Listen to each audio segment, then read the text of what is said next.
Considerando tudo o que a gente viu nos vídeos anteriores relativos à estrutura da matéria, estrutura eletrônica, estrutura molecular, geometria, teorias de ligação, polaridade, tanto a polaridade de ligação quanto a polaridade molecular, nós poderíamos nos perguntar qual é o estado físico da matéria que pode ser estudado da maneira mais simples possível, estado sólido, líquido ou gasoso.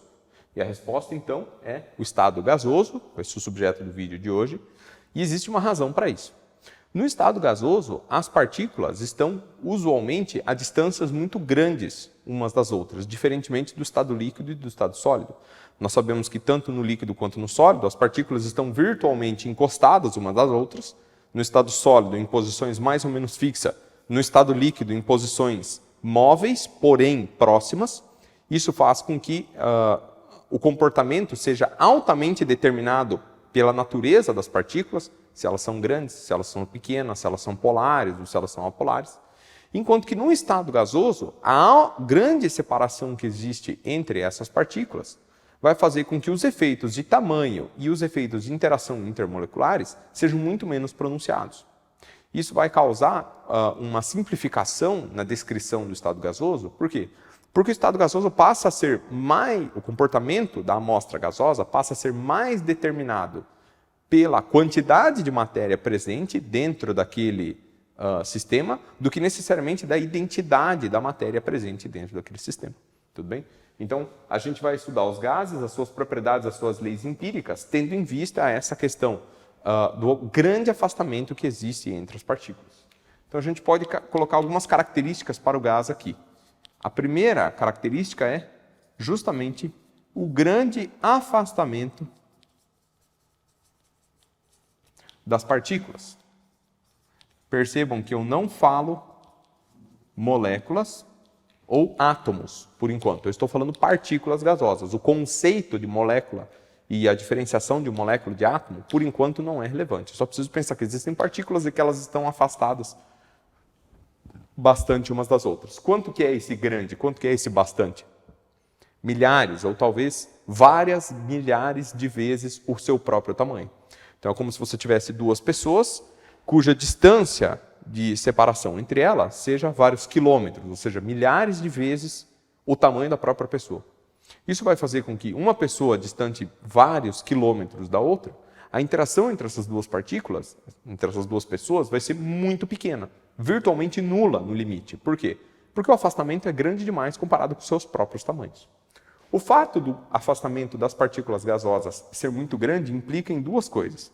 Primeiro, vai implicar que o tamanho das partículas possa ser desprezado, ou seja, o tamanho das partículas torna-se desprezível, e também as interações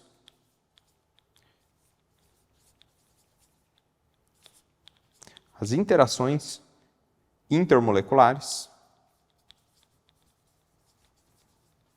também se tornam desprezíveis. Por que isso? Justamente porque as partículas muito afastadas, é irrelevante se a partícula é grande ou é pequena. Duas pessoas que estejam a 50 quilômetros uma da outra. É irrelevante se elas são pessoas magras ou são pessoas mais gordinhas, se elas são altas ou se elas são baixas. O tamanho não é um parâmetro relevante quando a distância é muito grande.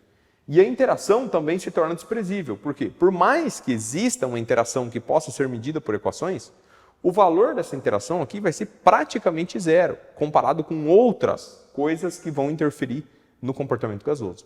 Então, numa primeira análise, a gente poderia desprezar tanto o tamanho quanto as interações e tentar modelar o sistema gasoso como dependente não desses dois parâmetros, mas de outros parâmetros que serão as propriedades do gás, que nós vamos ver daqui a pouco.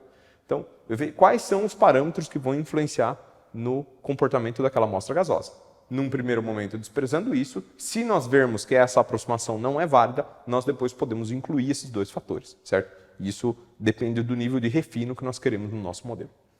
Além disso, nós temos que ter em mente que o gás, ele ocupa todo o recipiente que o contém. Então, quer dizer, não é como um líquido que ocupa apenas a parte de baixo, no sentido da atração gravitacional. O gás, ele sofre atração gravitacional, mas mesmo assim ele consegue ocupar todo o recipiente. nós temos que pensar, por exemplo, se a gente tivesse um sistema, um frasco que tivesse a altura da nossa atmosfera terrestre, vai ter mais gás embaixo do que na parte de cima, porque o gás sofre essa atração gravitacional. Agora, num ambiente como uma sala, como um reator ou como um balão de laboratório, a diferença de potencial gravitacional é pequena demais para que ela possa ser notada. Então, nesse tipo de ambiente, nós podemos desprezar esse tipo de efeito gravitacional e imaginar que o gás está igualmente distribuído ao longo de todo o sistema, de toda a sua altitude. E também o movimento das partículas do gás, ele é caótico e constante. Isso, de certa forma, também é válido para o líquido. Quer dizer, os líquidos também têm movimentos mais ou menos caóticos, né, dados pelo movimento browniano. Mas no caso do gás, isso é ainda mais determinante, tendo em vista que o gás tem um espaço mais amplo para se distribuir. Ou seja, o gás ocupando todo o recipiente, as colisões das partículas vão determinar a dinâmica de todo esse sistema. E nós, por caótico, nós queremos dizer que o número de colisões, o número de mudanças de trajetória nessas partículas gasosas é grande demais para que nós possamos acompanhá-las. Então vai chegar um certo instante, mesmo que a gente comece a calcular algumas posições e trajetórias, vai chegar uma hora que a gente vai perder essa conta, porque o sistema vai evoluir com colisões entre partículas de uma maneira muito mais rápida do que nós somos capazes de calcular. Então, quer dizer, a gente não vai ser capaz de prever a qualquer instante a posição de cada partícula gasosa. Então isso daqui define para nós, num primeiro momento, quais são as características do estado gasoso.